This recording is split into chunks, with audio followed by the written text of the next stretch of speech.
Yes, my sports to the bone people. The ODI World Cup is delivering 3 centuries from our South African players as they were dominant in their game against Sri Lanka. Gonna take some time and walk through the scorecard so you guys can hear how that game went. Plus, I am also going to be sharing some information coming out of Trinidad and Tobago. Joshua the Silva in the middle of this week, he was able to get a century. We know the Super 50 is coming up, so teams are getting themselves prepared. So we have some best versus best games going on. We have this 11 versus that 11. Joshua De Silva was able to get a solid century. So going to talk about that. So just give a listening ear and let me know what you all think in the comment section.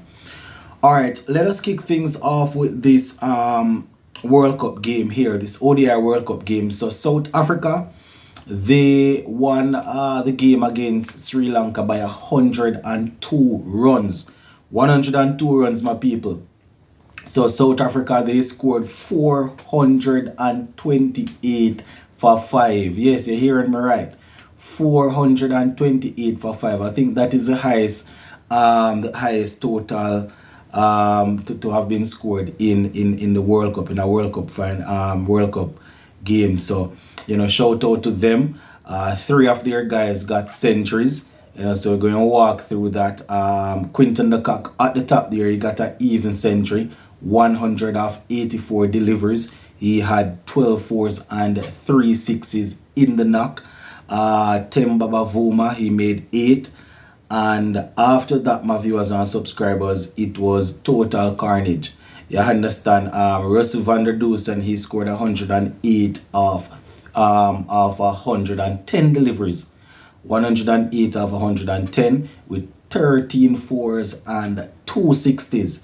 Now, Aiden Markram, my people, he was brutal.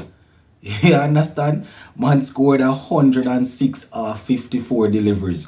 106 of 54 deliveries with 14 fours and 3 sixes. Claesen, he made 32 of 20. David Miller finished off nicely with 39 from 21 not out. Marco Jensen was left unbeaten and 12 also. So 428 for 5. South Africa making a statement there, my people, showing fans that, listen, we're not just here to show up, we're here to compete. Now, bowling for Sri Lanka, it wasn't too fruitful. You understand? It wasn't too fruitful at all for them. Whenever you have a game with 3 players from one team getting centuries, that's not going to be too good on the bowling team. So Dilshan Madushanka, he took 2 for 86. Hopefully I'm pronouncing his name correctly. 2 for 86 off his 10 overs. Couple of other bowlers took a wicket apiece. So he was the only one that was able to really give them any trouble. Now, when it was time for Sri Lanka to chase, they lost their 2 first wicket cheaply. You understand? Nisanka, he didn't score. Kusal Pereira made 7. So those 2 wickets went cheaply. The batting started when Mendes came in. Kusal Mendes, he scored 76 of 42 deliveries. And he had 4 fours and 8 sixes in that knock. And then further down in the middle, Asalanka got 79 of 65. And then Shananka, the captain, he made 68 of 32. So those were the guys that really brought the fight to South Africa, but their bowling was way too much for them. So Sri Lanka, they were bowled out for 326 in 44.5 overs. And under different circumstances, 326 probably would have given them a victory. We would have seen England, they were only able to make 280, and New Zealand, they were able to get that victory there. And we had another team, Pakistan, I think it was yesterday, that scored 280 and they were able to defend that. So Sri Lanka getting 326 and failing to really getting 326 and not being able to get a victory there. So tough luck on them. Now bowling for South Africa, my people, Lugi Ngidi, he bowled 8 overs, picked up 1 for 49. Marco Jensen, he bowled 10 overs for 92 runs, picked up 2 wickets. Rabada 7.5 overs, 50 runs, 2 wickets. And Maharaj 10 overs, 62 runs, 2 wickets. And we would have seen Koti Gerald, he bowled 9 overs, 68 runs, and he picked up 3 wickets. So he was the main contributor there with the ball for them. So that is how that game went, my people. South Africa winning by 102 runs, really getting their World Cup campaign up and running there. So shout out to them. All right, moving on, still cricket though. Joshua De Silva, he scored a century. I think it was on Wednesday of this week. Taking this one from Newsday. It's a website called Newsday.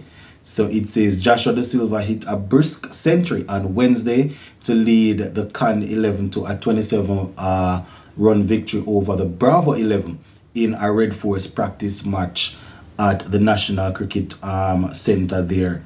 That is how it looked, my people. They said the match was organized as part of preparation ahead of the 2023 staging of the Super 50, which goes off on the 17th of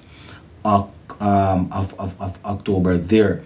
So Joshua De Silva, my viewers and subscribers, showing his worth, getting that century there.